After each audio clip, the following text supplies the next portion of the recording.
Hey, okay, so back again. So the problem with my recording things on my iPhone and the old rough and ready style of this channel is that occasionally things like me getting telephoned in the middle of a vlog happens. So I'm back with you now. So where did we get to? So what we've established then is that the Catholic Church claims its origins with the apostles. Now, bear in mind the apostles, people talk about the apostles, and they also use the word disciples. They talk about the 12 disciples. So that's an area where people get it wrong for the start, okay? So in Christianity, everybody who is a practicing Christian would be a disciple of Christ. So a disciple means somebody, not just a follower, but comes from the same word as discipline. So if you follow, you follow a code of conduct, you follow, a sense of kind of loyalty and dedication to a spiritual figure, whoever that might be, then you could then call yourself a disciple. So there are millions and millions of disciples, but only a handful of apostles. I don't know where the word apostle comes from. So the apostles represent the first church. Catholicism would claim to be, a direct continuation of that, but so would the Coptic Church, and so because they split from the Catholic Church, would the Orthodox Church be. Okay, but in the West, we tend to kind of ignore all that, and we tend, particularly like in America and places like that, we tend to kind of see things as Catholic and Protestant, see, in very black and white. Okay, so you had this great schism, as it's called. A schism means a split. With the church in just before the time of the Norman conquest of England, and the Orthodox Church was doing its own thing, and the Catholic Church was doing its own thing, and the Coptic Church was doing its own thing. But other than that, there was no other forms of Christianity. And I mean, there may be one or two lesser known churches which haven't gone into, because these things are always more complicated than you think. But that's essentially it, really. You've got kind of the three churches doing their own thing, all of whom would claim to have a direct connection with the apostles and with the first teachings of Christ. So that carried on for a long time, until pretty much what happened was it all changed when printing came in, and the Bible was printed in and made available to people to read, because prior to that, the only people that would have Bibles and be able to read stuff would be priests, and the priests would disseminate all the information to the common populace. Okay, so from the 1500s, with the invention of printing and the ability to disseminate information. So if you think about the internet revolution and how much that's changed our society, the invention of mass printing, because prior to that things were copied, books were copied, but they were done by hand, by monks in abbeys, and you see these amazing pieces of artwork and decorative pieces where they've reproduced the Bible and other ancient works. Some secular works the monks used to reproduce as well. So printing, just think of the massive difference that makes. So what happens is now everybody who's educated, and there's not that many people that are educated at this point, but there's enough, can start reading the Bible for themselves. So they start to have their own interpretations of it, because that's really easy to do with the Bible. The Bible is it's pretty kind of ambiguous in lots of places, and it says an awful lot, and there's a lot of books in the Bible written by different people at different times. It's a very complex thing, so people started to interpret it for themselves, and they started to think, well, hang on a minute, I'm not sure if that's that's correct, or I'm not sure I agree with how the church is interpreting this. I'm not sure I agree with how the church is operating, and the philosophies of the church and the practices of the churches. And then Martin Luther, who was a monk and a scholar, he was the first one to first of all, he picked up on a lot of practices of the church, more than anything. And then so initially, some people within the church would try and challenge it, which is always a very dangerous game, because the church has had, and most of the churches still have, this concept of heresy. There are scholars that can kind of enlighten people and develop the understanding of the Bible and of God and of Trinity and all those things. But if you if you go too far, then you're considered a heretic, which means that you're basically made yourself an enemy of Christianity. You're promulgating and promoting and teaching false information.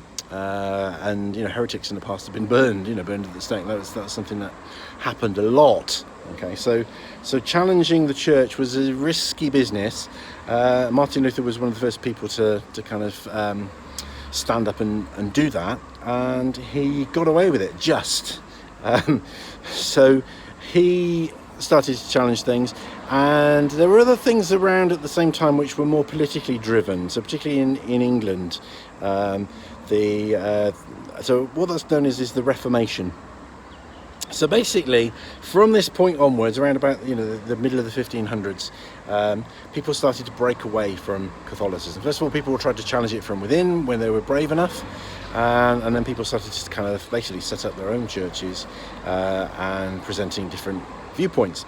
And so when people talk about Protestantism, we talk about it as if it's one thing, and it's not. Protestantism is hundreds, probably thousands of different churches, different ideas, different ways of worshipping, different beliefs, different practices, different do's and don'ts.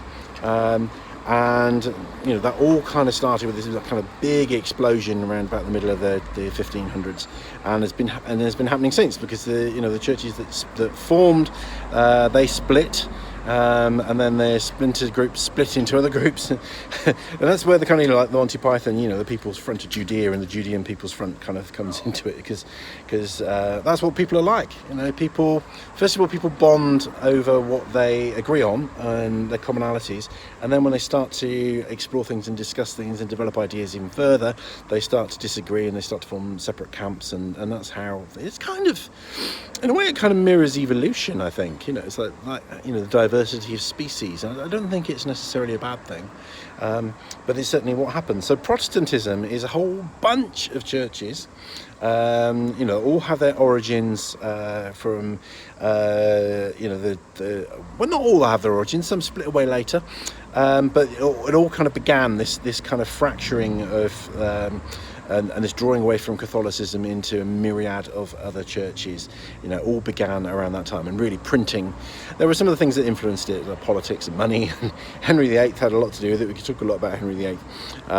But the big catalyst was printing, and people being able to kind of interpret the Bible for themselves. That's what changed it all. So so there's a load of different churches. Anglicanism is kind of particularly interesting, because Anglicanism is started off as kind of just a split off kind of version of Catholicism, but then Protestantism started to influence it. So Anglicanism, or what began as the Church of England, is a Protestant church which has quite a lot of Catholic elements to it. So if you like, really, that you could look at it a bit like they look at politics with left and right wing.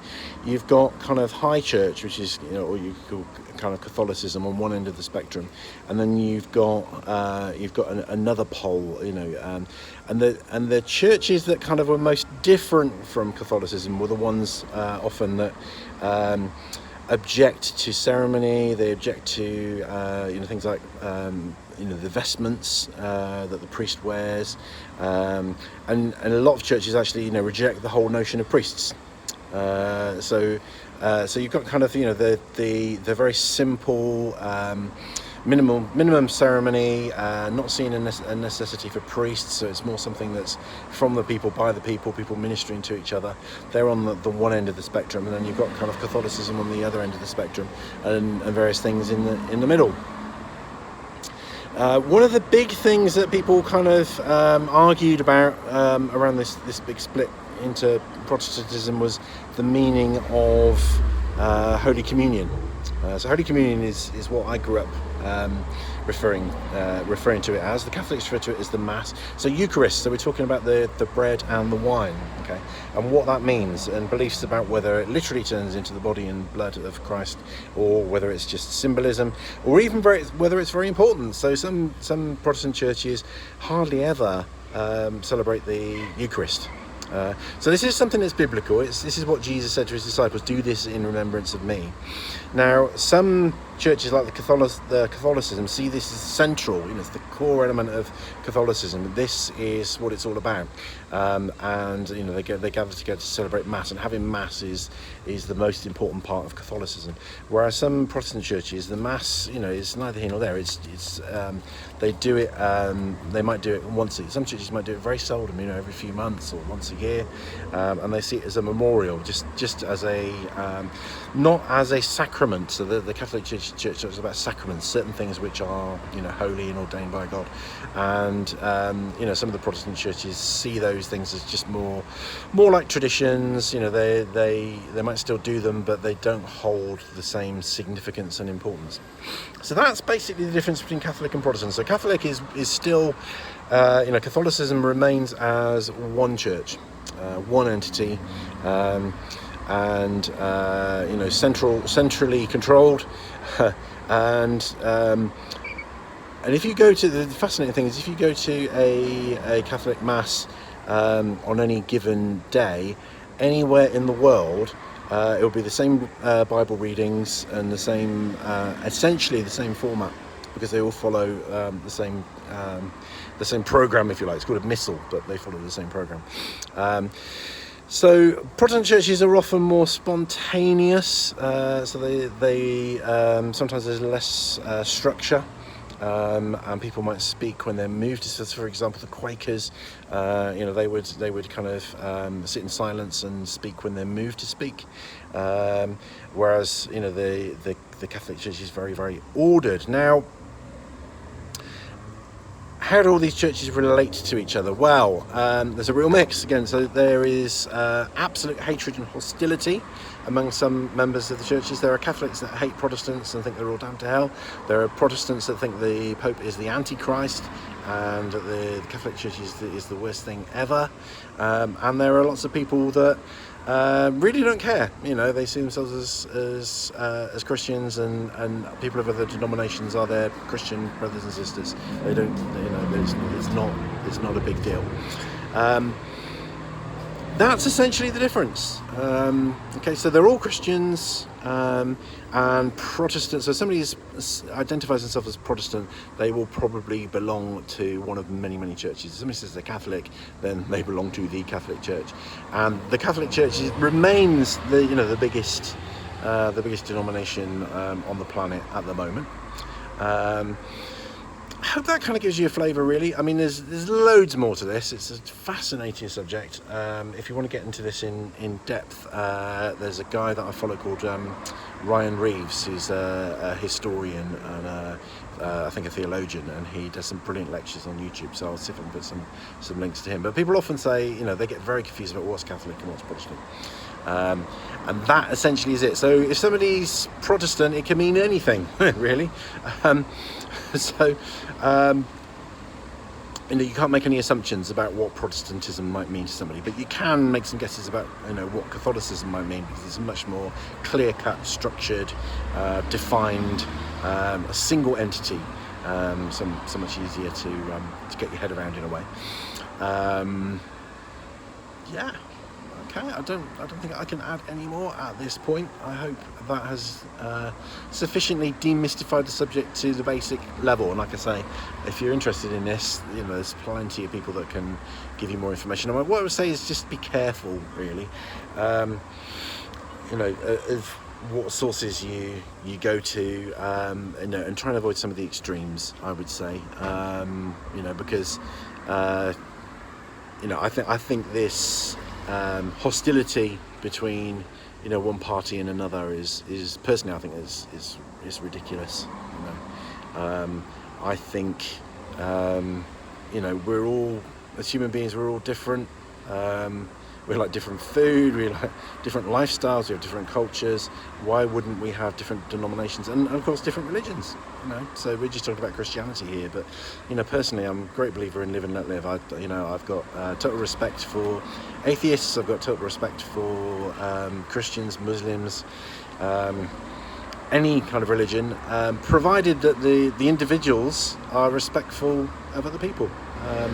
I always say, it doesn't matter what spiritual path or religion somebody follows, as long as it doesn't lead to them harming themselves or harming others. And I guess, when you start to spread hatred towards, alternative groups, then you're starting to get close to the area where you're potentially harming others.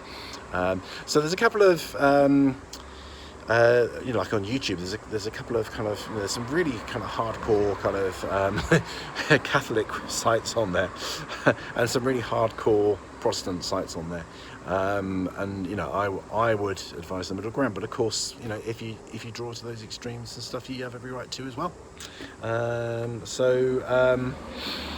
It's a very, very complicated thing, religion, and the more you dig into it, the more complicated it gets. And that's why really I kind of step to one side of it. I'm not a big lover, as I said in other videos, I'm not a big lover of belief systems. I think I enjoy and see the beauty in all kinds of religious practices, but I'm very reluctant to embrace religious beliefs, because I think we're all a little bit like the blind men trying to identify what the elephant is. I think the mystery of life and death and what's beyond is something that we can only grasp a little bit of. It's beyond our ken, really. So scientists and indeed atheists, can tell us a lot about the meaning of life and the origins of life and how everything fits together. And people from each religion, each spiritual tradition can tell us a little bit. I don't think anyone's got the full answers, and that's why I'm always wary of anyone that tells you they've got all the answers. But I'm also a great believer in the psychological benefits of religion, the brother and sisterhood that comes with it, and existentially, to actually have a sense that you know your place in the universe. You have a sense of connection to something bigger than yourself. It's massively helpful on a psychological level. That's going to make you a much stronger person. So I'm all for individuals believing and doing what feels right. I think religion broadly does more good than it does bad. Despite what people say religion causes lots of wars. Well, I think actually people cause lots of wars, and it's the people in the religions, not the religions themselves, that cause the wars. I think if we didn't have religion, then we would argue about something, and the wars and the arguments would be about politics, because I think politics becomes religion if you don't have religion. There's some interesting things, really. Some people, I would say, are actually very religious, but they would describe themselves maybe as atheists. But some people that follow a particular political cause to a certain degree, with a certain emotional intensity, and a rigid clinging on to dogma, they're religious people. They're religious people, even though they might say that they're atheists. Some people that are strong patriots to a certain country, to which they attach kind of certain values, certain expectations, and a reverence, a religious reverence for a flag. They're religious. Yeah, they might not admit to that. They might not recognise that. They might not know that. They might see themselves as the most atheistic people in the world, and they're religious. Lots of scientists, I think, are religious. People would say that their doctrine, their dogma, is the scientific method, and that is effectively a religion. I think religion is much more than actually what we think it is. So many more people are religious than actually realise that they are religious. So there we go. I just kind of feel like I've done a bit of a sermon. Maybe I've missed my vocation as a priest, but I hope that kind of gives you enough, really. And Rangimarie.